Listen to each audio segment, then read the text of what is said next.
एक भानगढ़ का रहस्य। राजस्थान के सुनसान पहाड़ों के बीच एक ऐसा किला है जहां जाने से लोग आज भी डरते हैं। उसका नाम है भानगढ़ किला। दिन में ये जगह जितनी खूबसूरत लगती है, रात में उतनी ही डरावनी हो जाती है। कहते हैं सूरज ढलने के बाद यहाँ इंसानों का नहीं बल्कि कुछ और का राज होता है। सरकार ने भी इस जगह पर साफ साफ चेतावनी दी है कि सूर्यास्त के बाद यहाँ रुकना मना है। लेकिन सवाल ये है, ऐसा क्या हुआ था इस किले में जो इसे भारत की सबसे डरावनी जगह बना गया? इस सवाल का जवाब छुपा है सदियों पुरानी एक कहानी में।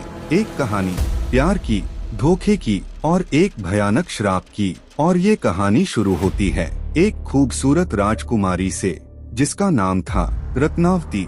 पार्ट 2, राजकुमारी और तांत्रिक की कहानी। भानगढ़ की इस रहस्यमयी कहानी का दूसरा अध्याय शुरू होता है एक बेहद खूबसूरत राजकुमारी से जिसका नाम था रत्नावती। राजकुमारी रत्नावती इतनी सुंदर थी कि दूर दूर के राजकुमार उससे शादी करने का सपना देखते थे। लेकिन किसी को नहीं पता था कि एक और शख्स उसे पाने की ख्वाहिश रखता था। वो था एक काला जादू करने वाला तांत्रिक जिसका नाम था सिंधु सेवड़ा। सिंधु सेवड़ा राजकुमारी से एक तरफा प्यार करता था, लेकिन वो जानता था कि राजकुमारी उससे कभी प्यार नहीं करेगी। इसलिए उसने ठान लिया कि वो काले जादू से राजकुमारी को अपने वश में करेगा। एक दिन राजकुमारी अपनी सहेलियों के साथ बाजार गई। उसी दौरान तांत्रिक ने मौका देखा और एक इत्र की बोतल पर काला जादू कर दिया। उसका इरादा था कि जैसे ही राजकुमारी उस इत्र को लगाएगी वो उसके वश में हो जाएगी। लेकिन राजकुमारी को इस चाल का पता चल गया। पार्ट 3, श्राप और भानगढ़ का विनाश। राजकुमारी को जैसे ही तांत्रिक की चाल का पता चला, उसने बिना एक पल गवाए उस इत्र की बोतल को जमीन पर फेंक दिया। वो बोतल टूटकर एक विशाल पत्थर में बदल गई और तेजी से तांत्रिक की ओर बढ़ने लगी। सिंधु सेवड़ा भागने की कोशिश करता रहा, लेकिन वो उस पत्थर से बच नहीं पाया। मरते मरते उस तांत्रिक ने भानगढ़ को एक भयानक श्राप दे दिया। भानगढ़, तू हमेशा के लिए बर्बाद हो जाएगा।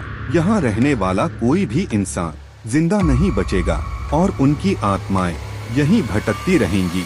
और फिर कुछ ही समय बाद वो श्राप सच हो गया। भानगढ़ पर हमला हुआ। चारों तरफ चीख पुकार मच गई। महल जलने लगे, लोग भागने लगे, लेकिन कोई भी अपनी जान नहीं बचा पाया। एक ही दिन में पूरा भानगढ़ शहर खंडहर बन गया और उस दिन के बाद भानगढ़ किला कभी फिर आबाद नहीं हुआ। आज भी जैसे ही सूरज ढलता है, यहाँ अजीब आवाजें सुनाई देती हैं।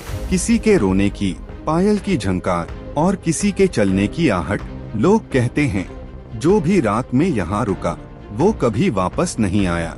शायद वो आत्माएं आज भी किसी का इंतजार कर रही हैं।